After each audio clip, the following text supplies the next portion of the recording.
ओम नमः सिद्धिभ्य नमो अरिहन्ताणं नमो सिद्धाणं नमो आयर्याणं नमो वज्रायाणं नमो लोये सव्यसाहूणम्। मंगलमय मंगलकरण वीतराग विज्ञान नमो ताहि जाति भय अरिहंतादि महान। करि मंगल करि हो महाग्रंथ करन को काज। जाति मिले समाज सब पावे निज पद राज। इस भवतरु का मूल एक जानहु मिथ्या भाव। ताको करि निर्मूल अब करिए मोक्ष उपाय। आचार्य कल्प पंडित टोडरमल जी द्वारा विरचित मोक्षमार्ग प्रकाशक ग्रंथ। 7वां अधिकार जैन मिथ्या दृष्टियों का विवेचन। हमारी चर्चा चल रही है। 4 मिथ्या दृष्टियों की चर्चा हमने की है इसमें। निश्चयाभासी, व्यवहाराभासी, उभयाभासी और सम्यक सन्मुख मिथ्या दृष्टि। फिर बाद में पंडित जी कहते हैं यहाँ, पंडित टोडरमल जी, कि भाई तत्व विचार करने वाला जीव ही सम्यक्त्व का अधिकारी है। आप पूजा पाठ कर रहे हो, दया दान कर रहे हो, भक्ति कर रहे हो, व्रतादिक कर रहे हो, तपश्चरण कर रहे हो, वो एक अलग बात है। लेकिन आपने तत्व विचार किया कि नहीं किया? आपने ये विचार किया कि नहीं किया कि मैं कौन हूँ, मेरा स्वरूप क्या है, मैं कहाँ से आया हूँ, मुझे जाना कहाँ है, ये सुख क्या है, कैसे मिलता है, कहाँ, ये सब बातों का आपने विचार किया कि नहीं किया? कि नहीं किया तो फिर आपका सब पूजा पाठ व्रतादिक सब झूठे हैं। मन में आया भाई, किसी भी चीज़ के पीछे कारण होता है कि नहीं होता, ये बताओ। मैं आपको सच बताऊं, प्रत्येक कार्य के पीछे कारण होता ही होता है। अब वो कारण सही है या गलत, उस हिसाब से कार्य सही है या गलत होगा। आजकल तो वर्तमान में माहौल ही खराब है, कारण पे ध्यान ही नहीं दिया जाता, केवल कार्य पे ध्यान दिया जाता है। इसलिए कार्य भी हमेशा बेकार ही होता है। इसलिए जीव सदा दुखी रहता है, वर्तमान में भी और भविष्य में भी। सच कहूँ मैं आपसे, यदि हम किसी भी कार्य को उसका कारण जान करके करेंगे ना तो हम वर्तमान में दुखी होंगे, ना भविष्य में दुखी होंगे। समझ लेना। आप अपने बच्चे को स्कूल भेजते हो, क्यों भेजते हो? किसी बच्चे से पूछो पढ़ाई करता है तो क्यों करता है, बताओ। वो टॉप आना चाहता है, क्यों आना चाहता है, क्यों पढ़ाई करना चाहता है, वो बताओ। तो अलग अलग तरह के जवाब मिलेंगे। पढ़ाई, माता पिता जब बच्चों को पढ़ने के लिए बोलते तो क्या बोलते हैं? बेटा अच्छे से पढ़ाई करो, अभी पढ़ाई कर लोगे तो नौकरी अच्छी मिलेगी, फिर शादी हो जाएगी, समझ में आया, जिंदगी अच्छी बीतेगी। अरे भाई, ये कोई कारण हुआ पढ़ाई करने का? फिर नौकरी हो जाएगी, नौकरी अच्छी होगी तो सारी। मान लो 2-4 साल बाद वो बच्चा किसी लड़की को लाके सामने खड़ा कर दे, लो मम्मी पापा आप यही कह रहे थे ना पढ़ाई क्यों करना, कि भाई एक तो नौकरी अच्छी मिलेगी और नौकरी अच्छी मिलेगी तो शादी हो जाएगी। अभी शादी होने तैयार है, पढ़ाई नौकरी की झंझट क्यों पाले? इसी के लिए कर रहे थे ना। एक कारण गलत हो गया, आपने कारण क्या। दूसरा, और माता पिता क्या कारण बोलते हैं पढ़ाई के बच्चों के लिए? शर्मा जी का बेटा टॉप आया था, नाक कट गई हमारी उनके सामने, तू पढ़ता लिखता नहीं है, गधा कहीं का। ये क्या है ये? इसलिए पढ़ाने। ये पढ़ाई के जो भी कारण दिए जा रहे हैं ना, ये कारण ही गलत है। और इन कारणों से पढ़ाई करोगे तो वो पढ़ाई आपके किसी काम की नहीं है, वो विद्या काम की नहीं है। महाभारत में कर्ण से यही तो कहा, किसने, कौन है वो, परशुराम जी। क्या कहा कर्ण से कृष्ण ने कहा था लास्ट टाइम, ये जो ज्ञान है, ये विद्या है, इसका विस्मरण को प्राप्त हुआ ना कर्ण बाद में लास्ट में, इसीलिए हुआ। क्यों? क्योंकि उसने विद्या प्राप्त की थी श्रेष्ठ बनने के लिए। किसके लिए? श्रेष्ठ बनने के लिए, अपनी महानता सिद्ध करने के लिए, अपने आप को सर्वश्रेष्ठ दिखाने के लिए। जब भी आप अपने आप को दूसरों से श्रेष्ठ या सर्वश्रेष्ठ सिद्ध करने के लिए विद्या प्राप्त करना चाहते हैं या कोई भी काम करना चाहते हैं, तो आप वो कार्य आपको वर्तमान में भी दुख देगा और भविष्य में भी दुख देगा। आप श्रेष्ठ हो भी जाओगे तो भी आप सुख को प्राप्त नहीं होगे। क्यों? क्योंकि कोई ना कोई आपसे श्रेष्ठ अवश्य आपको सामने दिखाई देगा ही देगा, हमेशा। आप हमेशा दुखी रहोगे। आज अंबानी इतना ऊपर पहुंचने के बाद भी दुखी है कि नहीं? क्योंकि कोई ना कोई सामने, छोटे से लेके बड़े तक, तो आपके सारे ड्रीम बेकार हो गए कि नहीं हो गए? ये सब मैं क्यों बता रहा हूँ? क्योंकि क्या लिखा था यहाँ कि परिणाम बिगड़ने का भय रखना। जो होना है वो निश्चित है, तुम कुछ कर नहीं सकते वास्तव में। यहाँ परिणाम बिगड़ने का भय रखना का मतलब समझना है, क्या समझना है हमको? जो परिणाम मोक्ष मार्ग से दूर ले जाए हमें, वो परिणाम बिगड़ा हुआ परिणाम है। फिर से कहूं, जो परिणाम मोक्ष मार्ग से दूर ले जाए वो परिणाम कैसा है? बिगड़ा हुआ परिणाम है। मतलब एकमात्र जो उपयोग आत्मा में रहे, जब परिणाम आत्मा में लग जाए वो परिणाम तो सच्चा परिणाम, समझ में, सुधरा हुआ परिणाम। और जो परिणाम आत्मा के बाहर की क्रियाओं में उलझा हुआ है वो परिणाम बिगड़ा हुआ परिणाम। इस अपेक्षा से ये बात है कि परिणाम बिगड़ने का भय रखना और उनके सुधारने का उपाय करना। इसके डिटेल में विचार करोगे थोड़ा और इस लाइन पे मुझे भाई? कोई कहे मुझे 5 पाप का त्याग करना है, ये 5 पाप का त्याग करना, ये भाव बिगड़ा हुआ भाव है कि सुधरा हुआ भाव है? बताओ भाई। 5 पाप का त्याग करने रूप भाव, कषायों का त्याग करने रूप भाव, ये परिणाम सुधारने का उपाय नहीं है। उपाय क्या है कि एक बार उपयोग को आत्मा में तद्रूप कर लो, स्वयं अंदर में जब आत्मलीनता बढ़ेगी, वीतरागता बढ़ेगी, कसायों का अभाव होगा और अपने आप पाप छूट जाएंगे। यदि तुम पाप छोड़ने के चक्कर में पड़े रहोगे तो पाप नहीं छोड़ पाओगे। और अगर अंदर में उपयोग को रमा लिया, 3 कसाय चौकड़ी का अभाव हुआ तो पापों का पूर्ण रूप से त्याग हो गया। अंदर में पाप का वो 5 पंच पाप रूप भाव होंगे ही नहीं। कृत कार्य अनुमोदना से त्यागी हो जाते हमारे दिगंबर मुनिराज। 7वें 6वें गुणस्थान में 3 कसाय चौकड़ी के अभाव में 5 महाव्रतधारी होते कि नहीं होते? 5 पाप के पूर्णतः त्यागी होते। वो भाव ही नहीं आते 5 पाप वाले। और यदि अंदर में 2 कसाय की चौकड़ी के अभाव रूप वीतरागता है तो पापों का एक देश त्याग होता है। 5 पापों का होता है कि नहीं होता? तो हम क्या करते हैं? हम रास्ता गलत चुनते हैं किसी भी चीज के लिए। हम सोचते हैं भाई पापों का त्याग करना है, पापों से बचना है। तो पापों से बचने के लिए आप पापों से बचने जाओगे तो नहीं बच पाओगे। पापों से बचना है तो क्या करें? आत्मा में आ जाओ, पापों से बच जाओगे। हमारा उपाय गलत है, समस्या ये हो रही है अनादिकाल से। समझ में आ रहा है कि नहीं आ रहा? तो क्या लिखा? परिणाम बिगड़ने का भय रखना, उनके सुधारने का उपाय करना। मतलब आत्मा से बाहर जाने का जब विकल्प आता है ना, उस विकल्प से भय रखना। मैं ये जो हम सांसारिक कार्यों में, यहाँ की भक्ति, पूजा, स्वाध्याय, ये सब भी क्या है? बिगड़े हुए परिणाम। अब कह लो ताकत है तो बिगड़े हुए परिणाम है। क्यों?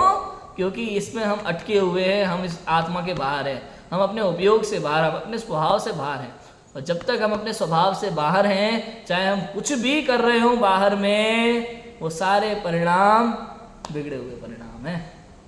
अपेक्षा लगा लगा लेना, किस अपेक्षा से कौन सी बात चल रही है। यहाँ मैं किसी भी शुभ भाव का निषेध नहीं कर रहा हूँ, लेकिन हाँ, यहाँ जो परिणाम सुधारने का उपाय मतलब समझे, यहाँ शुद्ध भाव की बात चल रही है। यदि तुम्हें शुद्ध भाव चाहिए, यदि तुम्हें मोक्ष मार्ग चाहिए, यदि तुम्हें सुख चाहिए, यदि तुम्हें वीतराग भाव चाहिए, तो आपके शुभ और अशुभ दोनों भावों का त्याग होना ही चाहिए। दोनों भाव, क्योंकि आपको संसार में बिगाड़ने वाले हैं, संसार में भ्रमाने वाले हैं, संसार में रुलाने वाले हैं। ये सारे परिणाम क्या है? संसार बढ़ाने वाले। और एकमात्र वीतराग भाव क्या है? संसार को घटाने वाला है, मोक्ष को ले जाने वाला है। तो जब लिखते हैं पंडित टोडरमल जी के परिणाम बिगड़ने का भय रखना और उसके सुधारने का उपाय करना का मतलब क्या? भाई आत्मा में उपयोग को रमाना। जब तू सांसारिक कार्यों में उपयोग को रमाएगा, इसका मतलब है तुझे तेरे परिणाम बिगड़ने का भय नहीं है। अब बताओ, बात समझ में आ रही है कि नहीं? कितनी गजब की बात, सोचने समझने जैसी बात है। हम लोग क्या करते हैं? हमारे कारण ही गलत है। मैंने बताया ना कि कारण गलत है। इसलिए ये सारी बातें मैंने आपको इसलिए बताई थी, ये समझाने के लिए कि जब कारण गलत होता है ना, तो कार्य गलत होता है। हम बाहर में पापों का त्याग करने के पीछे पड़े, अपना बाह्य चारित्र सुधारने के पीछे पड़े, और यहाँ जिनवाणी कह रही है भाई तू अंदर में देख, तू अपने स्वरूप में लीन हो जा, बाह्य चारित्र अपने आप सुधरेगा। इसमें तू कुछ कर ही नहीं सकता, तेरे बस की बात नहीं है, तेरे हाथ की बात नहीं है, तेरे में ताकत नहीं है तू कुछ कर सके। बात समझ में आ रही है कि नहीं आ रही? लगा रहे लगा रहे लगा रहे, जितना लगना है लगा रहे, लेकिन तेरे हाथ में नहीं है, तेरी ताकत नहीं है तू कुछ कर सके। अब बताओ, मैंने व्रत किया, मैंने उपवास किया, मैंने संयम लिए, मैंने नियम लिए, अरे भाई तू भूल में है, बहुत बड़ी भूल में है तू। अरे ये तो भली होनहार है, तेरी भवितव्यता और काल लब्धि ऐसी पक गई, तुझे ऐसा निमित्त मिल गया कि तू जैन कुल में पैदा हो गया, तेरे कान में जिनवाणी की बात पड़ गई और तेरे परिणाम ऐसे हो गए कि तेरे त्याग रूप भाव हो गए। मैंने किया का अहंकार लिए फिरता रहे तो दिमाग में, और ये अहंकार जब तक तेरे मन में है ना तब तक तेरा त्याग सच्चा नहीं है। अब समझ में आया? अब कहो कि मैंने किया मैंने किया मैंने किया। लोग कितनी जल्दी कह देते हैं मैं क्या कर सकता हूँ, मेरा क्या मतलब आदमी को ऐसा लगता है कभी कभी, ये कहता है फिर तो हम पुरुषार्थहीन हो जाएंगे। समझ में आया? जब जब बात आती है ना, क्रमबद्ध पर्याय की बात आ जाती है, क्रम नियमित पर्याय की बात आ जाती है, तो कहते हैं भाई हम कुछ नहीं कर सकते, तो कहते हैं हम कुछ नहीं कर सकते, पुरुषार्थ नहीं कर सकते, तो फिर पुरुषार्थहीनता वाली बात आ गई ना यहाँ, तो पुरुषार्थ ढीला पड़ जाएगा, ऐसे तो पुरुषार्थहीन हो जाएंगे हम। अरे भाई जब ये कह दिया कि तू पुरुषार्थ नहीं कर सकता, कर सकने की बात, करना होना अलग बात है, पुरुषार्थ बिना कार्य होता ही नहीं है कभी। 5 समवाय में पुरुषार्थ आता है, उसके बिना कार्य नहीं होता है। यहाँ ये कह रहा है जब ये कह दिया कि तू करने वाला नहीं है, तो कहते तू पुरुषार्थहीन करने वाला भी नहीं है तो पुरुषार्थहीन भी करने वाला तू कौन है? लगाओ अब, तो जितना विचार करो उतना मिलेगा। मैं बहुत सोचता हूँ इन विषयों पर, तो बहुत ज़्यादा। पता है मुझसे कोई पूछे जैन धर्म में अगर सबसे अच्छा आपको वर्तमान में क्या लगता है, तो अकर्तावाद का सिद्धांत एकदम निर्भर कर देता है जगत से। मुझे कोई टेंशन ही नहीं है किसी बात की भैया, कुछ भी नहीं है। दुनिया में क्या चल रहा है कोई लेना देना नहीं है, परिवार में क्या चल रहा है कोई लेना देना नहीं है, जॉब में क्या चल रहा है कोई लेना देना नहीं है। तो तुम क्या करते हो? मजे करते हैं मजे करते हैं हम, हर समय मजे करते हैं हम। तो मैं ये जीने की कला है, आर्ट ऑफ लिविंग, बिना किसी को कोई तकलीफ दिया, अपना काम भी आनंद, मतलब आप काम करते करते उसमें आनंद मना रहे हो कि नहीं मना रहे। यदि आपको काम बोझ लगता है तो आप दुखी हो। आपको काम में मजा आना चाहिए, कुल मिला के बात है। किसी भी काम हो, आप अपनी रुचि का काम ले लो। बच्चे कहते हैं ना कई बार मैथ ले ली, साइंस ले ली, है ना, अपनी विषय चुन करके लेते हैं बहुत सोच समझ करके, और बाद में कहते हैं कठिन है कठिन है कठिन है। ये जो भी बच्चे हैं बड़े बड़े सब्जेक्ट लेते हैं, अपनी रुचि के अनुसार लेते हैं, और बाद में कहते हैं कि कठिन लग रहा है, इसका मतलब ये है कि उस बच्चे की उस सब्जेक्ट में रुचि नहीं है। जिस विषय में रुचि होती है वो विषय कभी कठिन नहीं लगता। किसान को कभी खेती कठिन लगती है क्या? हाँ, लकड़हारे को लकड़ी काटना कठिन लगता है कभी? सोचो। मछली को तैरना कठिन लगता है क्या? तो ऐसे यदि वो विषय आपकी रुचि का है तो वो कठिन लगता है, तो मतलब आपकी उसमें रुचि नहीं है, जबरदस्ती आपने दिखावे के लिए लिया है, अपने आप को बड़ा बनाने के लिए लिया है दुनिया की नज़रों में, आपको उसमें कोई इंटरेस्ट नहीं है। मुझे जैन दर्शन पसंद है, मेरे को जैन दर्शन की कोई बात कठिन नहीं लगती। अब तुम तो कहो कि सरकारी नौकरी की तैयारी के लिए किताब पढ़ लो, तो वो मेरे बस की बात नहीं है तो वो मेरी रुचि का विषय नहीं है। पैसे के लिए कोई तैयारी करे तो करे, लेकिन मेरी रुचि का विषय नहीं है। जैन दर्शन में तुम कुछ भी अनुयोग पढ़ा लो, चारों अनुयोग पढ़वा लो, मेरे लिए कोई कठिन नहीं है, सब अच्छा है मेरे लिए, ईजी से ईजी है। क्यों? क्योंकि ये मेरी रुचि का विषय है। तो मैं जब आपको लगे आपने कोई विषय लिया है पढ़ने में और आपको कठिन लगे, तो मतलब ये रुचि का विषय नहीं है। समझ में आ रहा है कि नहीं आ रहा? एक बार को पढ़ लिख करके आप ऊंची पोस्ट प्राप्त तो कर लेते हैं। अभी दुनिया तो क्या है, पोस्ट के ही गीत गाती है ना, बहुत गलत चीज़ है। अभी आज वर्तमान में अपने जैनों में भी ऐसा होने लगा है। अब जैसे मान लो कोई IAS बन गया, IPS बन गया, बड़ी बड़ी पोस्ट पे पहुंच गया, ठीक है, अपने जैन समाज में कोई भी व्यक्ति, कोई भी सामान्य, बड़ी फेसबुक पे पोस्ट देखता हूँ मैं, व्हाट्सएप पे देखता हूँ कि अपने जैन समाज से कोई व्यक्ति IAS बना है, IPS बना है, तो उसको बधाइयाँ दी जा रही, खुश हो रहे हैं। मैं इन बातों से भी खुश नहीं होता कभी भी। भाई क्या होता है, आप किसी भी पोस्ट पे पहुंच जाओ, समझ में आया? अब महत्वपूर्ण ये नहीं है कि आप उस पोस्ट तक पहुंचे, महत्वपूर्ण ये है कि आप उस पोस्ट पे रह करके काम क्या करते हो। समझ में आया कि नहीं आया? आप भी कहीं जनता को ठग तो नहीं रहे, कहीं आप भी रिश्वत तो नहीं लेते, कहीं आप भी नगर की सुरक्षा के लिए जिस व्यक्ति को रखा गया है, कहीं ऐसा ना हो वही नगर का सबसे बड़ा चोर बन जाए। ऐसा भी तो हो सकता है कि नहीं हो सकता? सबके ऊपर लगाना चाहिए। मैं जब कोई पूछता है ना हमसे, जब कोई हमसे पूछे कि आप क्या करते हो, आप क्या करते हो, तो हम अपनी पोस्ट बताते हैं।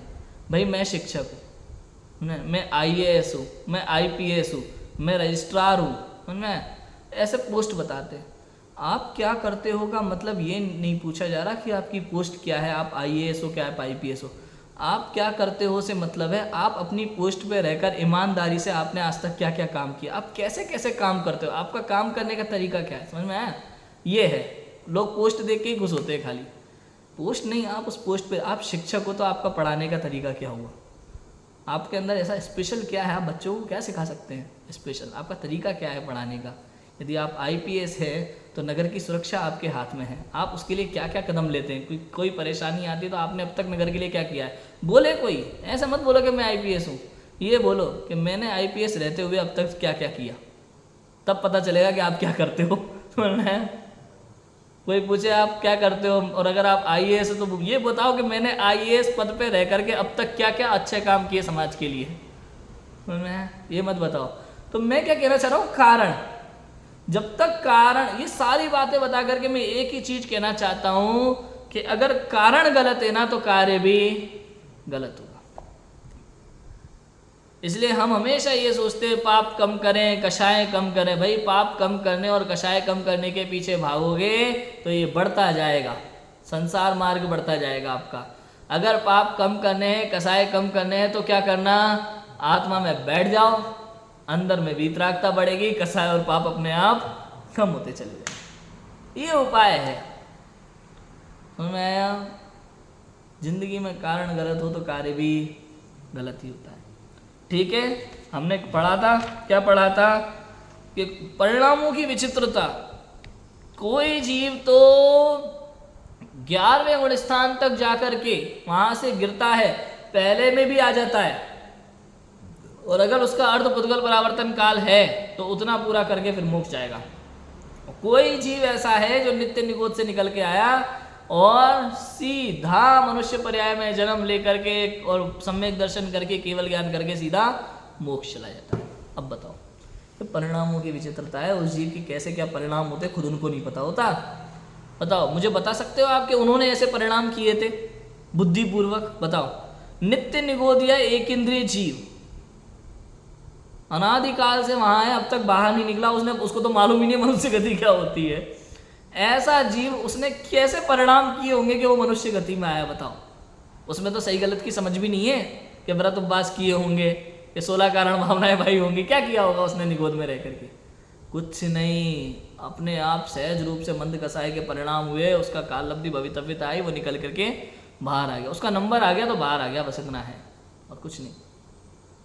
मनुष्य गति में उसको यहाँ जन्म मिल गया, मान लो भरत चक्रवर्ती के घर में उसका जन्म हुआ। अब भरत चक्रवर्ती का पुत्र तो मारीची भी है, वो भी है, समझ में आया, अनुकूल सामग्रियां सबके पास एक जैसी है, लेकिन वो ही उस मार्ग पे कैसे चला? क्या स्पेशल किया होगा? बताओ। कौन सी बात सुन के किसके परिणाम कैसे बन जाए, कब बन जाए, कोई कुछ कह सकता नहीं है। बताओ।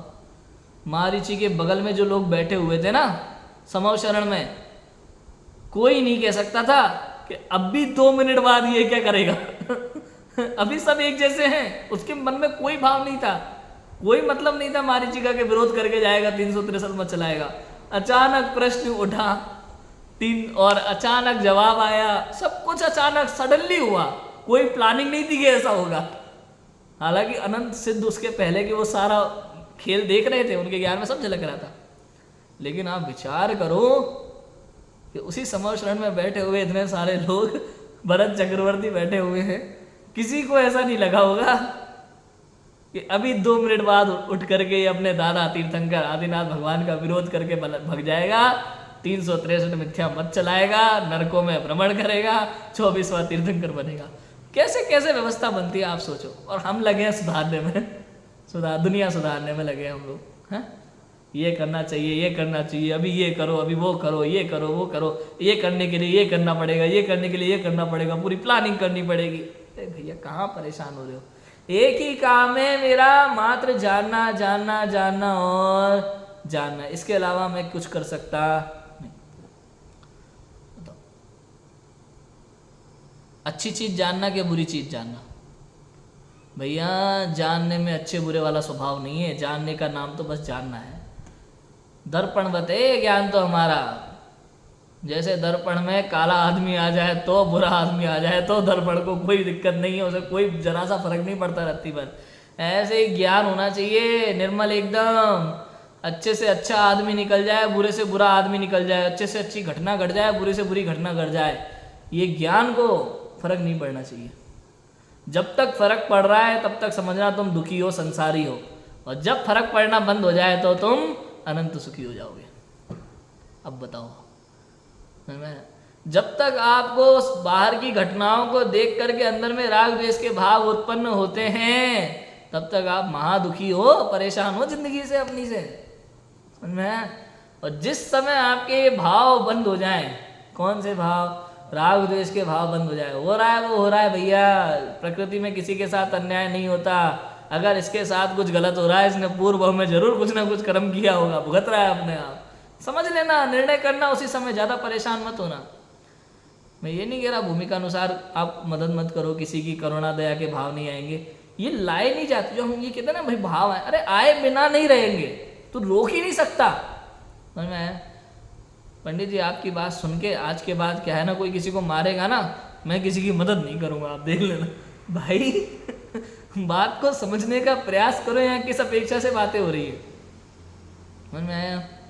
आप किस भूमिका में हो उस अनुसार आपको भाव आए बिना रहेंगे नहीं रहेंगे आए बिना। शुभ अशुभ भाव आएंगे ही आएंगे। बहुत सारे लोग ऐसा बोलते हैं अभी वर्तमान में कि कान्जी स्वामी वाले तो शुभ भाव का निषेध करते हैं। अरे भाई, निषेध करने वाले हम कौन होते हैं?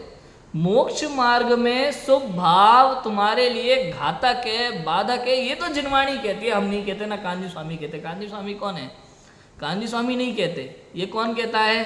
तीर्थंकर कहते हैं, आचार्यों ने लिखा है शास्त्रों में, उसे हम तो पढ़ के, कान्जी स्वामी ने भी वही पढ़ के सुनाया, हम भी वही पढ़ के सुना रहे हैं कि भाई यदि तुझे मोक्ष चाहिए, मोक्ष मार्ग समझना है, तो मोक्ष मार्ग में ये शुभ अशुभ दोनों भाव को एक ही कैटेगरी में डाला है, आश्रव और बंध में।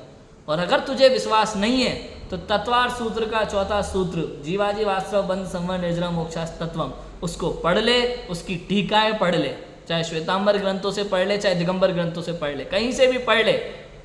अगर शुभ अशुभ भाव दोनों को हे नहीं लिखा हो तो आजा हमारे पास। समझ में आया कि नहीं आया? समय सार में इन 7 तत्वों का वर्णन है, आश्रव बंध अधिकार उसमें भी है। तू पढ़ तो सही भाई, बिना पढ़े क्यों बातें कर रहे हो? पढ़ के कुछ बोलो तो समझ में आए। लोग आ क्या है, ना तो कुछ जानते ना पढ़ते हैं, बस उन्हें विरोध करने से मतलब है। तो बिना पढ़े आओगे तो यही होगा, तुम पढ़ के हमारे पास आओ बात करने के लिए।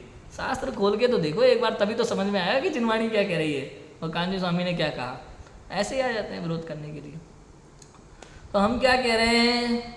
ये शुभ अशुभ भाव दोनों क्या है, संसार में अटकाने वाले हैं, रुलाने वाले हैं, भ्रमाने वाले हैं। और मैं इन शुभ अशुभ भावों से रहित चैतन्य परमात्मा हूँ। ये शुभ अशुभ भाव मेरे नहीं है।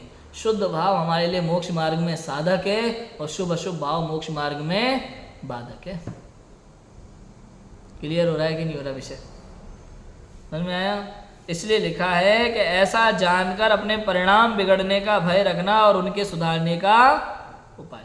परिणाम बिगड़ने का भय रखना, उनके सुधारने का उपाय। परिणाम बिगड़ने का भय समझ गए? अब भाई शुभाशुभ भाव आए बिना रहेंगे नहीं। अब इस शुभाशुभ भाव में सारे भाव ले लेना, ये भूमिका अनुसार आए बिना रहेंगे नहीं। यहाँ आपको क्या करना है? बस अपने को उससे भिन्न अनुभव करना है। अगर हम तो उसी में लग जाए तो ये लग जाए ना, ये लग जाए, ये आसक्ति है, ये आसक्ति का भाव है। जब तक आप उसमें लगना चाहते हो ये भाव, इसका मतलब आपके परिणाम बिगड़ रहे। आपको अपना उपयोग किधर की तरफ लगाना है? शुद्धात्मा की ओर। शुद्धात्मा की तरफ उपयोग रहे तो परिणाम सुधर रहे हैं। और संसार में चाहे किसी भी काम में आपका उपयोग बहुत भटक रहा है तो इसका मतलब परिणाम आपके बिगड़ रहे हैं। इतनी बात समझ में आ गई? पंचलब्धि की पूरी चर्चा हमने की है ना। सादी मिथ्या दृष्टि की दशाएं भी हमने देखी, कैसी कैसी दशा होती है, कौन से गुण स्थान से कौन से गुण स्थान तक। अब यहाँ पंडित टोडरमल जी लिखते हैं कि उस सादी मिथ्या दृष्टि के, किस सादी के, कि जिसका प्रथमोपम सम्यक दर्शन होकर के छूट गया है, उस सादी मिथ्या दृष्टि के थोड़े काल मिथ्यात्व का उदय रहे तो बाह्य जैनीपना नष्ट नहीं होता। मतलब कुछ टाइम अगर मिथ्यात्व का उदय रहे ना तो बाह्य जैनीपना नष्ट नहीं होता, बाहर में उतना जैनी वाले लक्षण दिखेंगे, थोड़े काल की बात है। तत्वों का श्रद्धान व्यक्त नहीं होता, पता नहीं चलेगा आपको, क्योंकि क्या होता है प्रथमोपसम सम्यक दर्शन में भी हुआ छूट गया, हुआ अंतर्मुहूर्त का काल है, हो सकता है अभी छूट गया, थोड़ी देर बाद ही उसको वापस से हो गया, फिर से प्रकृति दवादी 7 प्रकृति सत्ता में थी ना, फिर से दवादी 7 हो, फिर सम्यक दर्शन हो गया, तो आपको पता नहीं लगेगा इतनी जल्दी। एक तो ये, वह विचार किए बिना ही, थोड़े विचार ही से पुनः सम्यक की प्राप्ति हो जाती है। समझ में आया? प्रथमोपसम सम्यक हुआ सबसे पहले अनादि मिथ्या दृष्टि को, 5 प्रकृतियों का उपसम हुआ, मिथ्यात्व के 3 टुकड़े हो गए ना। अब चौथे गुण स्थान से मान लो उसका सम्यक तो छूट गया, आपको बाह्य आचरण में जरा सा फर्क नजर नहीं आएगा, उसकी बात भी वही होगी, तत्व श्रद्धान, तत्व से जो अश्रद्धान हुआ ना थोड़ा सा, वो भी उसका व्यक्त नहीं होगा, पता नहीं लगेगा किसी को कि उसका 7 तत्वों में श्रद्धान नहीं रहा अभी।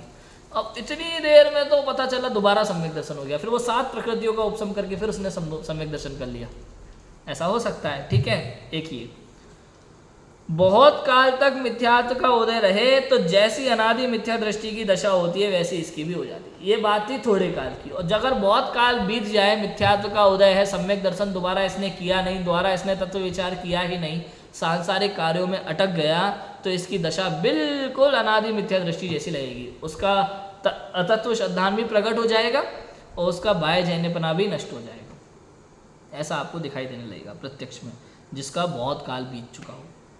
ठीक है, ग्रहित मिथ्यात्व को भी वह ग्रहण करता है, निगोद आदि में भी रुलता है, निगोद में भी जा सकता है ऐसा जीव, उसका कोई प्रमाण नहीं है कि उसका कब तक कैसा क्या चलेगा, में ऐसा है। तथा कोई जीव सम्यक से भ्रष्ट होकर सासाधन होता है। ठीक है, कोई जीव प्रथमोपसम सम्यक दर्शन से भ्रष्ट हुआ और सासाधन होता है, सासाधन होता है माने उसके अनंतानुबंधी कसाय का उदय आया और दूसरे गुण स्थान में आ गया। ठीक है, वहाँ जगन्य एक समय उत्कृष्ट 6 आवली प्रमाण काल रहता है, ये मैंने बताया था, जगन्य एक समय उत्कृष्ट 6 आवली प्रमाण काल। आवली माने जगन्य युक्त असंख्यात समयों के समूह को आवली कहते हैं। तो 6 आवली ऐसी अंतर्मुहूर्त, जगन्य काल एक समय और उत्कृष्ट काल 6 आवली, किसके लिए? दूसरे गुण स्थानवर्ती जीव के लिए। ठीक है, जिसका अनंतानुबंधी का उदय आया है, उसके परिणाम की दशा वचन द्वारा कहने में नहीं आती। सूक्ष्म काल मात्र किसी जाति के केवल ज्ञान गम्य परिणाम होते हैं, अनंतानुबंधी का तो उदय होता है, मिथ्यात्व का उदय नहीं होता। स्वागम प्रमाण से उसका स्वरूप जानना, मतलब इसमें ऐसा होता है जैसे किसी जीव को प्रथमोपसम सम्यक दर्शन हुआ ना, अब उसके मान लो सम्यक मिथ्यात्व, जैसे 3 प्रकृति थी ना सत्ता में, तो मैंने बताया था सम्यक तो प्रकृति का अगर उदय आता है तो चल मल वगाड़ दोष लगते हैं, गुणस्थान नहीं गिरता, वो वेदक सम्यक दृष्टि हो जाता है, क्षयोपशम सम्यक हो जाता है उसे, और फिर क्षयोपशम से वो क्षायिक भी कर सकता है। ये तो हुई एक दशा, सम्यक तो प्रकृति का उदय आया। तो अब सम्यक तो प्रकृति भी दबी हुई है, मिथ्यात्व भी दबी हुई है, अनंतानुबंधी दबी हुई है, केवल सम्यक मिथ्यात्व का उदय आया, मिस्र का दूसरे नंबर की प्रकृति दर्शन मोहनीय की, उसका उदय आने पर इसका गुणस्थान गिर जाता है, ये तीसरे गुणस्थान में आ जाता है, चौथे से। किस में आ जाता है? चौथे से तीसरे में। तीसरे गुणस्थान का नाम क्या है? सम्यक मिथ्यात्व, मिश्र गुणस्थान भी बोलते हैं उसे। ठीक है, अगर इस जीव के अनंतानुबंधी कसाय का भी उदय आ गया, मान लो अनंतानुबंधी कसाय का उदय आ जाता है, तो ये आ जाता है दूसरे गुणस्थान में। किस में आ जाता है? इसको क्या बोलते हैं? सासाधन सम्यक्त्व।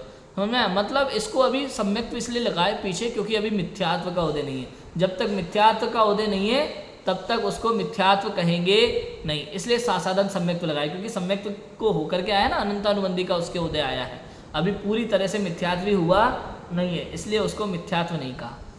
लेकिन दूसरे गुणस्थान में आया, क्यों आया? क्योंकि उसके अनंतानुबंधी का उदय आ गया। मैंने बताया था अनंतानुबंधी श्रद्धा का भी घात करती है और चारित्र का भी घात करती है। अभी इसके अनंतानुबंधी का उदय आ गया, एक समय में, या तो एक समय से लेकर के 6 आवली काल,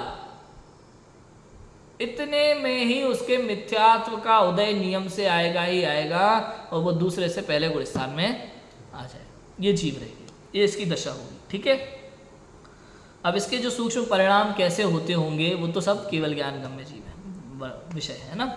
अब देखो, कोई जीव सम्यक्त्व से भ्रष्ट होकर मिश्र गुणस्थान को प्राप्त होता है, तीसरे गुणस्थान के लिए बात है, वहां मिश्र मोहनीय का उदय होता है। किसका उदय होता है? मिश्र मोहनीय, माने सम्यक मिथ्यात्व। इसका काल मध्यम अंतर्मुहूर्त है। इसका काल कितना है? मध्यम अंतर्मुहूर्त। मध्यम अंतर्मुहूर्त मतलब, मध्यम अंतर्मुहूर्त माने 1 आवली प्लस 2 समय से लेकर के 48 मिनट के, इसमें 2 समय कम तक लगा लो आप। इतना क्या है? ये बीच बीच का पूरा काल क्या है? मध्यम। अब मध्यम में आप पूरा लगा लेना कुछ भी। है ना, मिश्र गुण स्थान को प्राप्त होता है, वहाँ मिश्र मोनी है, मतलब सम्यक मिथ्यात्व का उदय है, मध्यम अंतर्मुहूर्त काल है इसका। सो इसका भी काल थोड़ा है, काल तो थोड़ा ही अंतर्मुहूर्त, इसलिए इसके भी परिणाम केवल ज्ञान गम्य हैं। परिणाम सब कैसे हैं? केवल ज्ञान गम्य है। यहाँ इतना भाषित होता है कि जैसे किसी को शिक्षा दी, उसे कुछ सत्य असत्य एक ही काल में माने, उस प्रकार तत्वों का श्रद्धान अश्रद्धान एक ही काल में होता है। अब देखो, ये तो कहा कि मिश्र गुणस्थान है ना, सम्यक मिथ्यात्व, थोड़ा सा मतलब समझो श्रद्धा से थोड़ा भटकने लगा है, ये है कि ये है, ऐसी इसकी श्रद्धा हो रही है तीसरे गुणस्थान में, है ना। अब देखते हो, देखो पंडित टोडरमल जी यहाँ एक बात क्लियर कर रहे हैं इस चीज़ को लेकर के, मैंने पहले भी बताई थी परसों ये बात, कि हमें तो जिन देव तथा अन्य देव सर्व ही बंधन करने योग्य इत्यादि मिश्र गुणस्थान को मिश्र गुणस्थान कहते हैं, ऐसा लोगों को लगता है। मिश्र श्रद्धान को कितने ही कहते हैं, कितने ही कहते हैं का मतलब समझ लेना गलत बात चल रही है ना, कितने ही कहते हैं कि बात चले, या फिर कई जगह पंडित टोडरमल जी कहते हैं यदि तू ऐसा कहता है ना, यदि तुझे ऐसा लगता है, ये जब बातें चलती है समझना कुछ ना कुछ गलत कह रहा है। कितने ही कहते हैं हमें तो चिन्हदेव तथा अन्य सभी देव बंधन करने योग्य हैं इत्यादि मिश्र श्रद्धान को मिश्र गुणस्थान कहते हैं, तो कहते हैं भाई ऐसा नहीं है। सो ऐसा नहीं है, ये तो प्रत्यक्ष मिथ्यात्व दशा है। व्यवहार रूप देवादिक का श्रद्धान होने पर भी मिथ्यात्व रहता है, तब इसके तो देव को देव का कुछ निर्णय नहीं है, इसलिए इसके तो ये विनय मिथ्यात्व प्रकट है, ऐसा ही विनय मिथ्यात्व प्रकट है इसके। विनय माने यथा योग्य विनय ना करके किसी को कम किसी को ज़्यादा, बिल्कुल वैसे कि चपरासी को भी सर बोल देते हैं ना अपन, अंदर भी सर बोल रहे हैं कलेक्टर को, बाहर भी उसको सर बोल रहे हैं, तो वो वाला व्यवहार। भाई मुनिराज को नमोस्तु बोल करके नमन किया जाता है, एलक शुल्लक जी को इच्छामी बोल करके, आरिका माताओं को वंदनामी बोल करके, तो जिसकी जैसी विनय होती है उसकी वैसी ही विनय करना योग्य है। यदि आप कम ज़्यादा करते हैं तो गलत है। कई बार लोग कहते हैं भैया आप क्षेत्रपाल पद्मावती को नहीं मानते क्या, हाँ आप धर्मेंद्र को नहीं मानते क्या, धर्मेंद्र पद्मावती को, क्षेत्रपाल को, यक्ष यक्षिणी को नहीं मानते, आप उनकी पूजा नहीं करते। ऐसा नहीं है, हम नहीं मानते, जो है हम वो मानते हैं, और शास्त्र भी यही कहता है भाई जो है वो मानो, इसी का नाम तो तत्व श्रद्धा है ना। भाई अरहंत भगवान को अरहंत मानेंगे, हम सिद्ध को सिद्ध मानेंगे, और आचार्य उपाध्याय साधु को आचार्य उपाध्याय साधु मानेंगे, यक्ष यक्षिणी को हम यक्ष यक्षिणी मानते हैं, व्यंतर को व्यंतर मानते हैं, क्षेत्रपाल को क्षेत्रपाल मानते हैं, धर्मेंद्र पद्मावती को धर्मेंद्र पद्मावती मानते हैं। भगवान नहीं मानेंगे सबको। समझ में आया कि नहीं आया? जब कई बार लोग ऐसा प्रश्न उठाएंगे, इनको मानते हो कि नहीं? मानेंगे क्यों नहीं, मानते हैं ना, है ना, तो मानेंगे क्यों नहीं? शास्त्रों में कथन है बिल्कुल मानते, लेकिन हाँ भगवान नहीं मानते। धर्मेंद्र पद्मावती को हम इंद्र इंद्राणी के रूप में मानते हैं, यक्ष यक्षिणी को भी हम देवताओं के रूप में, देवी के रूप में मानते हैं, क्षेत्रपाल पद्मावती क्षेत्रपाल हम जो देवी देवता हैं उनको हम देवी देवता के, भूत पिशाच को मानते हो कि नहीं मानते? बिल्कुल मानते हैं भाई, व्यंतर देव है। सूर्य चंद्रमा को मानते हो कि नहीं? क्यों नहीं मानते? सामने दिखाई दे रहे सूर्य चंद्रमा विमान है, उसके अंदर सूर्य चंद्रमा नाम के इंद्र हैं, और देव है असंख्यात उसमें विमान में, सबको मानते। लेकिन आप कहो कि नहीं इनको भगवान मानो, तो भाई ये बात स्वीकार नहीं है। हमारे जैन धर्म में भगवान तो वीतराग सर्वज्ञ है। हमारे जैन शास्त्रों में भगवान की जहाँ जहाँ परिभाषा है वो यही है कि वीतराग सर्वज्ञ होते वो भगवान है, या जो वीतराग सर्वज्ञ हितोपदेशी है वो हमारे लिए भगवान है। ये स्वरूप हमारे लिए भगवान का स्वरूप नहीं है। इंद्र इंद्राणी को हम इंद्र इंद्राणी मानते हैं, देवताओं को हम देवता मानते हैं, देवी को देवी मानते हैं, सबको जो है वो मानते हैं। अब आपको नहीं भगवान मानो तो हमें वो स्वीकार नहीं, क्यों? क्योंकि जिनवाणी हमें वैसा कहती, ये बात है। ठीक है, तो यहाँ जो बात कही वो क्लियर हो गया, मिश्र श्रद्धान वाली बात, कि ऐसा तो मिथ्या दृष्टि जीव में पाया जाता है, सम्यक मिथ्यात्व के वैसा नहीं है। तो ये जो बात है कि ये बात सही है या नहीं है, ये जो श्रद्धान है उनका थोड़ा सा मिश्र वाला, इसके लिए वो कौन सी विशेष बात होती होगी, क्या विशेष परिणाम होता होगा, वो केवल ज्ञान गम में लगा देना। ठीक है, इस प्रकार सम्यक्त्व के सन्मुख मिथ्या दृष्टियों का कथन किया, प्रसंग पाकर अन्य भी कथन किया। प्रसंग पाकर अन्य भी कथन किया माने सम्यक्त्व सन्मुख मिथ्या दृष्टि के बाद प्रसंग पाकर पंचलब्धि का भी कथन किया, और परिणाम बिगड़ने का भय रखना, इस प्रकार की बातें कह करके गुण स्थानों की अपेक्षित चर्चा भी उन्होंने यहाँ पे कर दी है। इस प्रकार जैन मत वाले मिथ्या दृष्टियों का स्वरूप का निरूपण उन्होंने किया है। देखो और क्या कहते हैं यहाँ, कि यहाँ नाना प्रकार के मिथ्या दृष्टियों का कथन किया। नाना प्रकार के मतलब मम्मी के पापा, नाना नहीं, नाना माने अनेक प्रकार के, यहाँ अनेक प्रकार के मिथ्या दृष्टियों का कथन किया, उसका प्रयोजन यह जानना कि उन प्रकारों को पहचान कर अपने में ऐसा दोष हो तो उसे दूर करके सम्यक श्रद्धानी होना। ठीक है, क्या करना, उसका प्रयोजन ये जानना कि उन प्रकारों को पहचान कर, जो मिथ्या दृष्टियों में बताया ना, तो क्या करना बताओ। यह नाना प्रकार के मिथ्या दृष्टियों का कथन किया तो क्या करना कि पूरी दुनिया में लगाना मिथ्या दृष्टि कौन है, सम्यक दृष्टि कौन है, उनको बताना खोल खोल के, देखो पंडित टोटल लिख रहे हैं तुम मिथ्या दृष्टि हो, ऐसा करना नहीं। उसका प्रयोजन इतना है भाई कि उन प्रकारों को पहचान कर अपने में कहीं ऐसा दोष हो तो उसे पहचान कर दूर करना और सम्यक श्रद्धानी होना, सम्यक दर्शन को प्राप्त करना।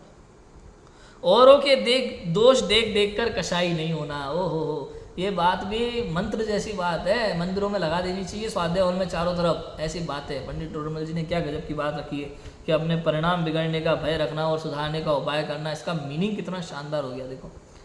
और औरों के ही ऐसे दोष देख देख कर कसाई नहीं होना, ये परिणाम बिगड़ने का भय रखना और उन्हें सुधारने का उपाय करना।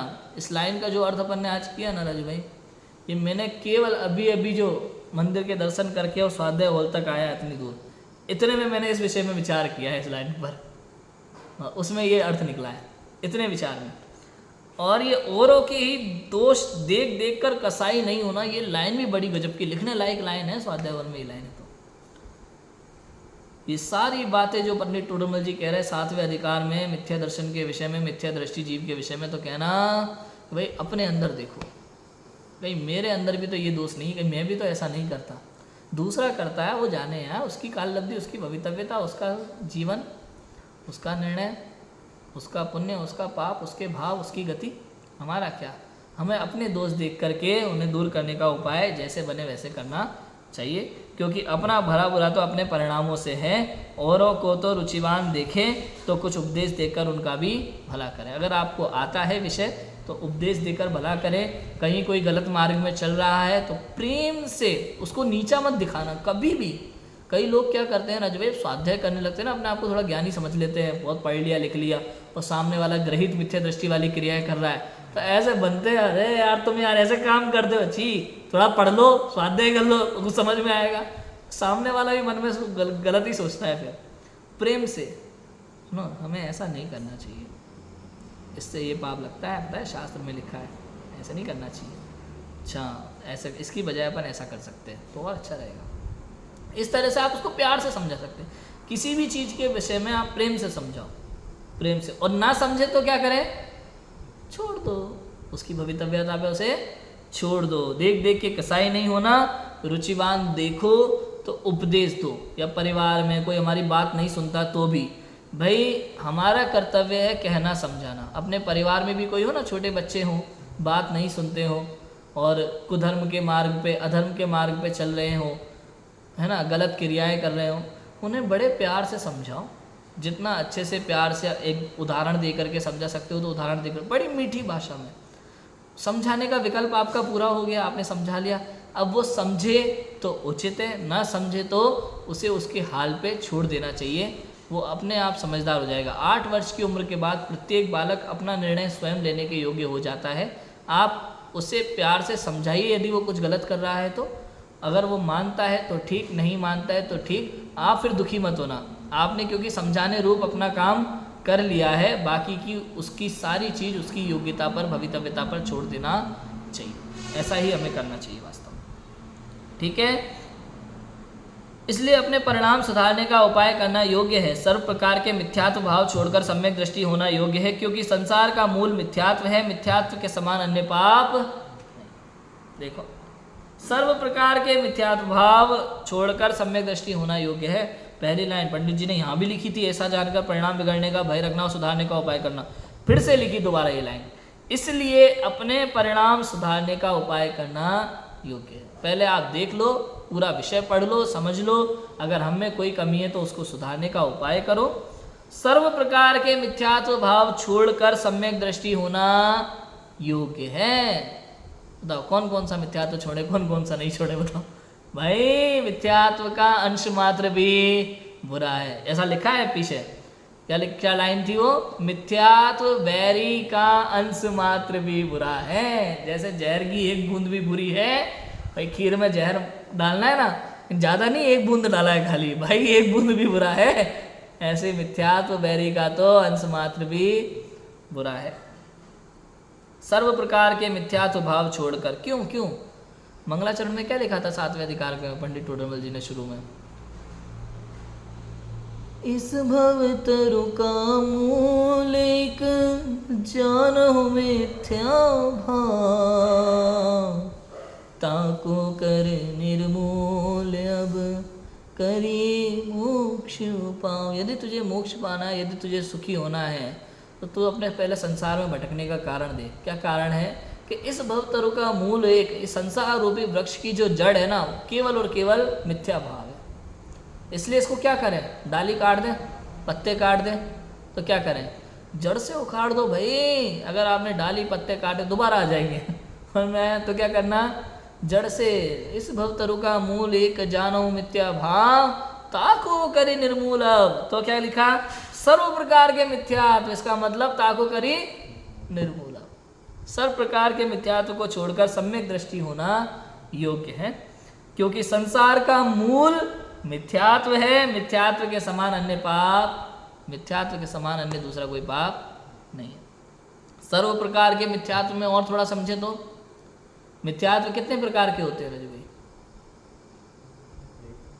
एक प्रकार का होता है। अरे अपन ने दो की तो चर्चा यार टोटल यही की है, अग्रहित और ग्रहित की चर्चा तो यही कर ली।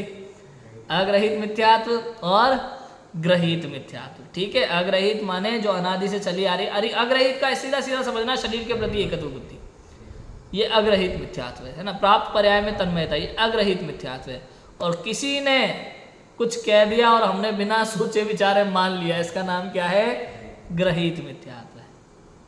और मिथ्यात्व के प्रकार, विपरीते कांत विनय के संशय ज्ञान को नहीं की। आलोचना पाठ में पढ़ा था ना अपन ने, जब आलोचना पाठ के प्रवचन सुने थे तब। विपरीत एकांत विनय, संशय और अज्ञान, ये 5 प्रकार का मिथ्यात्व है। संशय माने ये है कि ये है, ऐसा विचार, ये जीव यार ये आत्मा ही है कि शरीर है, क्या है क्या ये है? मैं ही आत्मा हूँ, ये शरीर ही आत्मा है, आखिर चक्कर क्या है क्या ये व्रत उपवासी मोक्ष मार्ग है कि आत्मा में लगना जरूरी है, बात क्या है? ये संशय है। विपरीत उल्टा ही मान लेना, अरे मैं यही आत्मा है भाई, आत्मा नाम की कोई दूसरी चीज नहीं होती, यही आत्मा है, व्रतों से ही मोक्ष होगा, चिंता मत करो। तो ये क्या है, विपरीत उल्टा ही मान लिया। अनध्यवसाय या फिर अज्ञान जिसको कहा इसमें, मतलब अरे होगा कुछ, अपने को क्या लेना देना, अपनी जिंदगी बढ़िया चल रही है, मजे करो, खाओ पियो मौज करो, है होगा कुछ, मोक्ष मार्ग आत्मा शरीर होगा कुछ, अपने को क्या लेना देना। इसका नाम क्या है, अज्ञान, उसे जानने की कोई इच्छा ही नहीं है। और विनय मिथ्यात्व, विनय मिथ्यात्व क्या होता है, अरे जहां मन पड़ा वहां सिर झुका दिया, इसका नाम क्या है, विनय मिथ्यात्व। यथा योग्य करना विनय, वो सच्ची विनय, और किसी प्रयोजन को लेकर के विनय करना वो भी विनय मिथ्यात्व। मैं किसी प्रयोजन को माने सांसारिक प्रयोजन को लेकर के जब हम विनय करते हैं ना, बिल्कुल झुक जाते हैं चरणों में, मैं अंदर में लालच भरा होता है, जिसको लोक में क्या कहावत बनाई है इस चीज के लिए, गधे को भी बाप बनाना, विनय मिथ्यात्व है। मैं मान लो अभी आप मान लो अगर मुनिराज के पास जाते हैं संसार की कोई इच्छा लेकर के, तो इसका नाम क्या है, विनय मिथ्यात्व है। क्यों, क्योंकि आप अपनी कोई सांसारिक प्रयोजन की सिद्धि के लिए मुनिराज के पास जाते हैं। जैसे लौकिक में कोई किसी ऑफिसर के पास जाता है, अपने बेटे ने मान लो मर्डर कर दिया है, उसको बचाने के लिए सर करके, आज तक किसी के आगे झुका नहीं हूँ, लेकिन मैं आज आपके आगे झुकता हूँ, प्लीज़ मेरे बेटे के लिए कुछ मत करना, है ना, मुझे मरवाना मर गया, ऐसी जो बातें होती ना, झुक रहा है जो, है ना, इसका नाम क्या है। ऐसे ही जब लौकिक समस्या कोई आन पड़ती है, वास्तु दोष जैसा नजर आने लगता है, तो मुनिराज के पास ऐसी भावना लेकर के जाते हैं, अगर हाथ जोड़ते तो इसका नाम विनय मिथ्यात्व है। क्यों, क्योंकि आपने उनकी विनय का कारण जाने बिना कुछ उल्टा ही कारण से आप विनय कर रहे हैं, ये भी विनय मिथ्यात्व है। विनय मिथ्यात्व का भी बहुत आप चिंतन कर सकते हो राजू भाई। पंच परमेष्टि की पूजा किस लिए करना, कि निस्वार्थ करना। नमोकार मंत्र है ना, नमोकार मंत्र में पंच परमेष्टियों को नमस्कार किया है।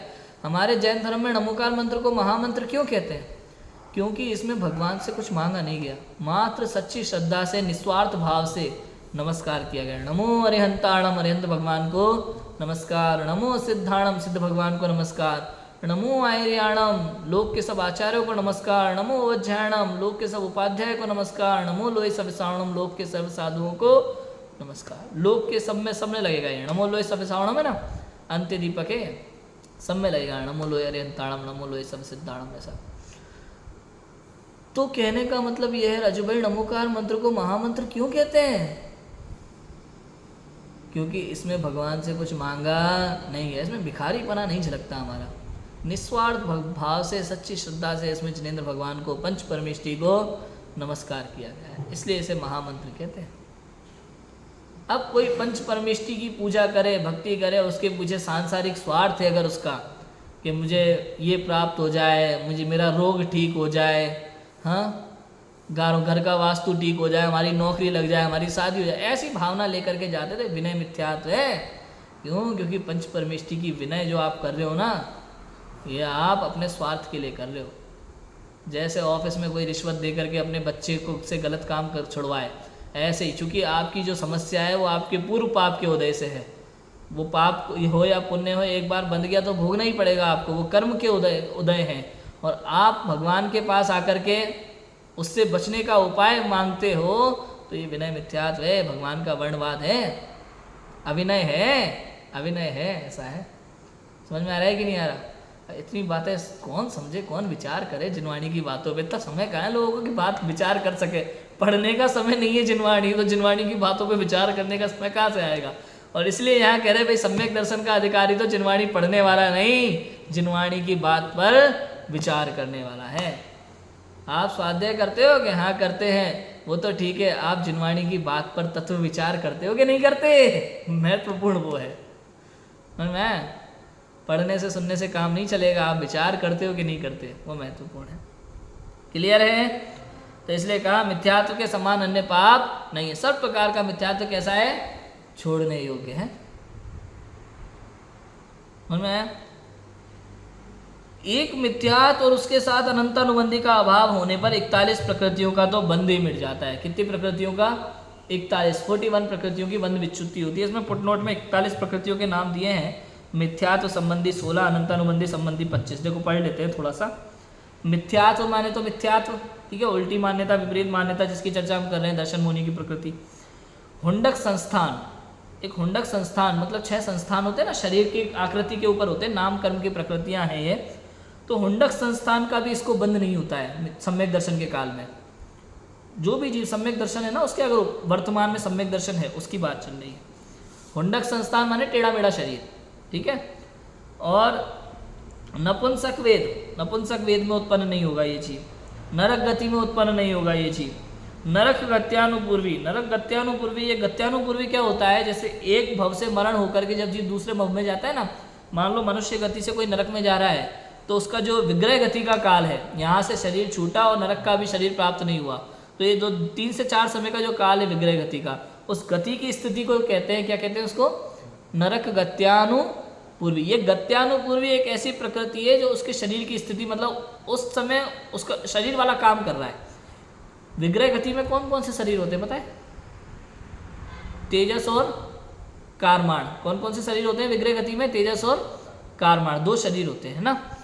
और जब तक उसने दूसरा शरीर प्राप्त नहीं किया, ये वाला छोड़ दिया, इधर से मरण हुआ, दूसरा प्राप्त नहीं किया और नरक में जा रहा है मान लो, तो उस बीच के काल को क्या कहेंगे? नरक गत्यानुपूर्वी। ये एक प्रकृति है, ये भी नाम कर्म की प्रकृति है। नरकायु, ये आयु कर्म की प्रकृति है, नरक की आयु बनना, है ना। असंप्राप्त सपाटिका संघनन, ये संघनन है। 6 प्रकार के संघनन होते हैं, 6 प्रकार के संस्थान होते हैं, शरीर के काम है ये सब में।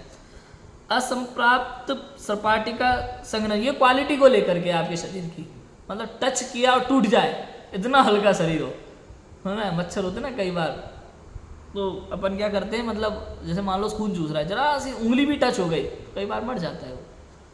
तो ये है संघनन, बहुत हल्का होता है। यहाँ मतलब इतना ही समझना, असंप्राप्त सपाटिका संघनन माने बहुत ही कमजोर शरीर, ऐसा शरीर के फटाफट चूर चूर हो जाए, तुरंत चूर चूर हो जाए। ऐसी एक वर्तमान में बीमारी भी मानते हैं इसको, एक एक प्रकार की ऐसी बीमारी होती है इसमें हड्डियाँ इस तरह की हो जाती है कि फटाफट से उन हड्डियों का कचूमर बन जाता है। सीआईडी में देखा ना मैंने एक एपिसोड में इस तरह का, तो ऐसा होता है। तो ये असंप्राप्त सपाटी का संघटन है ना। जाति, 4 प्रकार की जातियों का बंध नहीं होता। कौन कौन सी? 1 इंद्रिय, 2 इंद्रिय, 3 इंद्रिय और 4 इंद्रिय में इसका जन्म नहीं होता। स्थावर में इसका जन्म नहीं होता। आताप में जन्म नहीं होता। आताप माने ये आताप एक ही होते हैं। सूर्य का जो बिंब है ना, सूर्य का जो विमान है वो पृथ्वी कायक बोलते हैं। विमान को क्या बोलेंगे? पृथ्वी कायक है। वो स्पेशल पृथ्वी कायक जीव है जो केवल सूर्य के विमान में, उस पृथ्वी कायक जीव जो है वही जन्म होता है इन आताप नाम के जीवों का, प्रकृति का। इस प्रकृति के उदय से कहाँ जन्म होता है? सूर्य विमान में। वो पृथ्वी कायक एक इंद्रिय, और उसमें क्या क्वालिटी होती है सूर्य की। मालूम है लोगों को तो सूर्य बहुत गर्म लगता है। हाँ, नहीं नहीं, विमान तो ये है पृथ्वी का एक, पृथ्वी का एक, पृथ्वी। कोई देव भी बन जाते हैं? नहीं नहीं नहीं, ऐसा नहीं। समवशरण देव बन जाते हैं, विमान देव नहीं बनते। विमान को देव चलाते हैं, रथ की तरह खींचते हैं। ऐसा देव जो होते हैं वो भी ज्योतिषी जाति के देव होते हैं। वो विमान को रथ की तरह खींचते हैं, है ना। लेकिन वो विमान जो है वो देव नहीं होता, उसके अंदर असंख्यात देव होते हैं। और ये विमान ऐसे होते हैं, समझ लो आधी गेंद जैसे। बोलते चलो वहाँ जाना, तो वो विमान देवी विमान बनते हैं। वो तो वाहन, विमान नहीं, वाहन। हाँ, जैसे वो सौदर्मिंद्र, मतलब मान लो ऊपर का देव है, नीचे वाले देव से उसने कह दिया चल भाई हाथी बन जा, घूमने जाना है, तो उसको बनना पड़ेगा। वो चीज़ है, विमान नहीं। विमान तो पृथ्वी का एक होता है, स्थायी है हमेशा के लिए। ठीक है। अब उसमें मैं क्या बता रहा हूँ, बाहर से वो होता है गर्म और अंदर से होता है ठंडा। उसकी प्रकृति ऐसी है, फ्रिज टाइप। फ्रिज होता है ना, अंदर से ठंडा है, बाहर से उतना ही कितना होता है, बाहर से कितना गर्म होता है, ऐसा ही। तो जो सूर्य का जो बाहर का हिस्सा है, जहाँ से किरणें निकल रही है रोशनी की, वहाँ जो जीव है वो एक इंद्रिय पृथ्वी का एक जो जीव है सूर्य विमान वाला, उसको बोलते हैं आतप। वहाँ आतप जीवों का जन्म होता है, आतप प्रकृति से। और सूक्ष्म जीवों में जन्म नहीं लेगा। ठीक है। ये आलू आदि के अंदर जो अनंत सूक्ष्म जीव हो सके, ज़्यादा से ज़्यादा सूक्ष्म जीव होते हैं। क्या बोलते हैं, सम्मूर्छन में, ये जो अपने शरीर के अंगों में जो उत्पन्न हो जाते हैं, ऐसे सूक्ष्म जीव जिनको बोलेंगे। सूक्ष्म जीवों में जन्म नहीं होता। अपर्याप्तक नहीं होता, जिनकी पर्याप्तता पूरी नहीं हो। साधारण नहीं होता। साधारण माने एक शरीर के आश्रय से अनंत जीव रहने लगते हैं ना, तो साधारण, ऐसे साधारण में भी उसका जन्म नहीं होता। ये सम्यक दृष्टि जीव है, उसके काल में ऐसे ऐसे जीवों का, ऐसे ऐसे प्रकृतियों का बंध इसको नहीं होता। ये तो थी मिथ्यात्व संबंधी 16। और अनंतानुबंधी संबंधी 25 है कि अनंतानुबंधी क्रोध मान माया लोभ, इसका बंध नहीं होगा अभी। ठीक है। स्त्यान गृद्धि ये अपन ने पढ़ा, दर्शनावरण कर्म के भेद।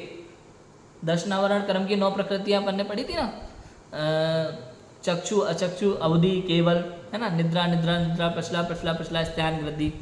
तो एक तो स्त्यान गृद्धि का बंध नहीं होता। स्त्यान गृद्धि माने जो नींद में चलने वाला बीमारी बोलते ना, ये इसी प्रकृति की वजह से होती है ये बीमारी, स्त्यान गृद्धि। और निद्रा मतलब नींद पे नींद आ रही है, इसको खूब नींद आती है। ऐसा लोग कहते हैं अरे भाई मुझे तो सुलवा लो, आप जितना चाहे सुलवा लो, ऐसे निद्रा कर्म का होता है इनको विशेष।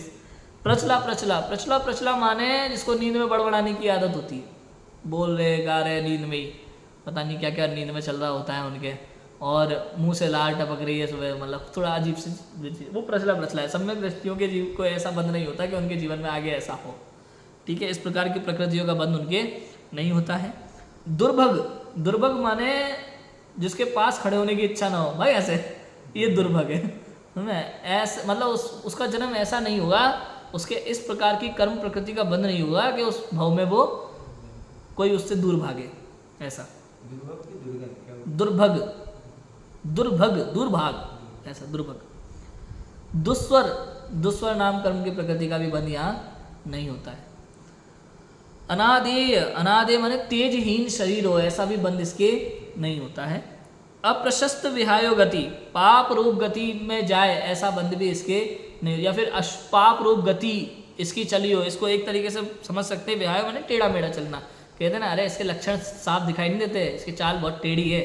चाल टेढ़ी है का मतलब ये मत समझना उसकी चाल टेढ़ी है, उसके लक्षण टेढ़े। तो सम्यक दृष्टि जीव को ऐसी प्रकृतियों का बंध नहीं होता कि भविष्य में उसकी चाल टेढ़ी हो, उसके टेढ़े मेढ़े लक्षण दिखाई दें। समझ में? तो ऐसा सीधी चाल वाला। स्त्री वेद में बंध नहीं होता। स्त्री पर्याय में जन्म नहीं लेगा, नीच गोत्र का बंध नहीं होगा, त्रियक गति का बंध नहीं होगा, त्रियक गत्यानुपूर्वी जो नरक गत्यानुपूर्वी जैसा देखा था अपन ने उसका भी बंध नहीं है, त्रियक आयु का बंध नहीं है जैसा नरक का देखा था ना, तो नरक त्रियंश दोनों का गया। उद्योत, उद्योत माने आप समझ लो जुगनू वाले जो जीव होते हैं ना ये उद्योत है, तो इसमें जन्म नहीं लेगा। संस्थान, संस्थान 4 प्रकार के, न्यग्रोध, स्वाति, कुब्जक, वामन, ये ऐसे संस्थानों में भी इसका जन्म नहीं होगा। देखो मिथ्यात्व में हुंडक संस्थान ले लिया था और इधर दे दिया न्यग्रोध, स्वाति, कुब्जक, वामन, इनमें जन्म नहीं होगा, है ना। इधर संगनन और दे दिए 4 अनंत अनुबंधी संबंधी 25 में, वज्र नाराज, नाराज, अर्धनाराज और कीलित, इसमें भी इसका जन्म नहीं होगा। मतलब 5 संस्थान का बंध नहीं होगा, 5 संगनन का बंध नहीं होगा। तो और ऑन है सम्यक दृष्टि को केवल वज्र नाराज, वज्र वृषभ नाराज संगनन का होगा, केवल वज्र नाराज का नहीं होगा। सबसे हाईएस्ट क्वालिटी का जो वज्र वृषभ नाराज संगनन है या तो उसी का बंध होता है या समचतुरस्र संस्थान का बंध होता है संस्थान में, इन दोनों का बंध चालू है अभी इस समय। बाकी 5 संगनन संस्थान का बंध इसके रुक गया, किसके? सम्यक दृष्टि जी की। ये तब तक की बात है तब सम्यक दर्शन है, छूट गया तो बंध वापस चालू है लेकिन सम्यक दर्शन का काल जब तक चल रहा है तब तक ये बंद इसके रुके हुए।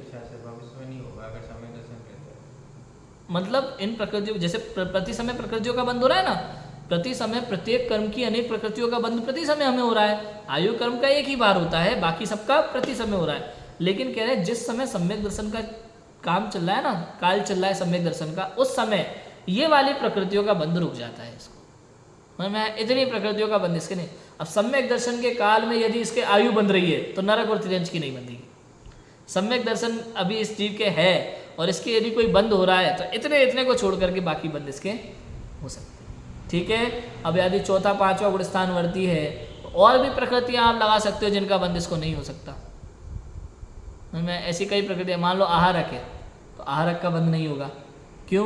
क्योंकि भाई वो 6, 7वें गुणस्थानवर्ती को ही होता है और इसको 4, 5वें को नहीं होगा। तो ऐसे भी आप लगा सकते हैं, समझ सकते हैं। तो ये बात हुई।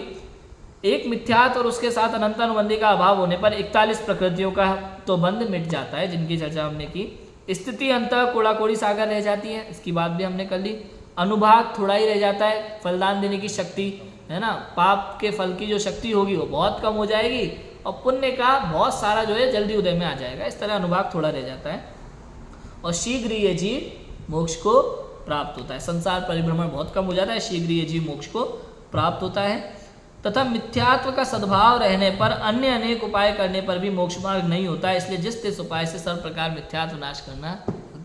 लास्ट मतलब आप एक एक लाइन को कई बार पढ़ो तो अलग ही चीज बताती है। कह रहे हैं कि इसलिए जिस तिस उपाय से, क्या कह रहे हैं?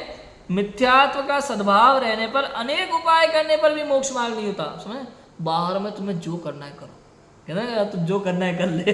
ये कह रही जिनवाणी कह रही है भैया क्या कह रही है? मिथ्यात्व के नाश का उपाय करना है तो कर, नहीं तो जो करना है कर ले, मोक्ष मार्ग होने वाला नहीं। ये कह रहे, कहते ना जिससे जो हो जो कर ले। और तुमने कहा नहीं मुझे मोक्ष जाना है, तो मोक्ष जाना है तो सबसे पहले मिथ्यात्व के नाश का उपाय कर, नहीं दूसरा कोई कहा, उसके बाद तो जो करना है कर ले, मोक्ष जाने वाला नहीं है। ऐसी बात है। मतलब मिथ्यात्व के रहते हुए तू व्रतादिक कर, पूजा पाठ कर, उपवास कर, तपश्चरणादिक कर, जो करना है कर ले, तुझे मोक्ष मार्ग मिलने वाला नहीं है। और इसलिए जिस तिस प्रकार से सर्व प्रकार के मिथ्यात्व का नाश करना ही योग्य है। समझ में आया? इसमें लिखा है आगे, इति श्री मोक्ष मार्ग प्रकाशक नामक शास्त्र में जैन मत वाले मिथ्या दृष्टियों का निरूपण जिसमें हुआ, ऐसा 7वां अधिकार संपूर्ण हुआ। इस प्रकार हमारा 7वां अधिकार संपूर्ण हुआ है। हम इस 7वें अधिकार को बारंबार पढ़ें, बारंबार इसकी एक एक लाइन पर गहन चिंतन करें। और यदि जो इसमें मिथ्या दृष्टियों का स्वरूप कहा है, व्यवहाराभासी, निश्चयाभासी, उभयाभासी, सम्यक तन्मुख मिथ्या दृष्टि, जो भी इसमें स्वरूप है, यदि हम में वो कमियां हैं तो हम उन कमियों को दूर करने का प्रयास करें और सम्यक दर्शन की प्राप्ति करें। इसी मंगल भावना से भी की बात को विराम देते हैं। ओम नमः सिद्धेभ्यो।